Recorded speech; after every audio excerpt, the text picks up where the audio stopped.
Sa loob ng isang masayang pamilya, Ayan, ang ganda-ganda talaga ng baby ko. Mukha na talagang prinsesa. Siyempre naman, Mami. Mana ata ako sa inyo. Pero pagkaharap ng daddy, siya naman daw ang kamukha.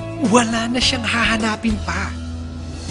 Ngunit dahil sa isang trahedya na mula sa isang taong malapit sa kanya, Bakit sister ko?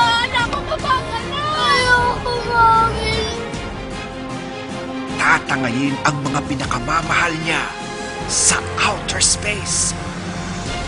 Dinispatcha niyo ba talaga sila? Yun naman po talaga ang plano. Successful na po sana eh. Kaya lang, hinigop sila. Hinigop? Kitang-kita namin, talagang hinigop ng spaceship. Simula ngayon, ang buhay na kinagisnan ay maiiba na. My name is Josa. You know my name. Of course, nadidinog ko kayo. At ikaw si Bruce, hindi ba? Mula sa ABS-CBN, inihahandog ang isang adventure na kikiliti sa inyo. Langit na langit ka, kahit na lupa ako. Impyerno! Pero ito yung nararamdaman ko sa'yo. May pagtingin ako sa'yo. Ayun, nagkamila na. Dito lang ako sa SNN, Showbiz News ngayon. Alam mo naman na may primary complex si Bruce. Anong primary complex? Yung bang walang tiwala sa sarili, mababa ang low esteem, insecure. Inferiority complex yun, primary complex, batang may TV. Ako nga pala si Bruce. Adonis. Ako kasi training cameraman eh. Ako, isa akong training cameraman for 6 years. 6 years? Training ka pa rin?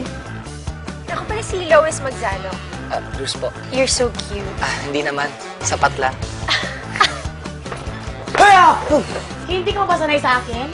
Sa mukhang to? Hindi ka ba sanay sa reaksyon ko? Sanay na nga ako, kaya nga hindi ako nagagalit sa'yo. Di ka over? Good. Samahan sina Adonis, Josa, Bruce, at Jackie sa pag-welcome back sa pambansang alien ng lahat. Go Kay at ako! Malapit na! Hawakan mo yan!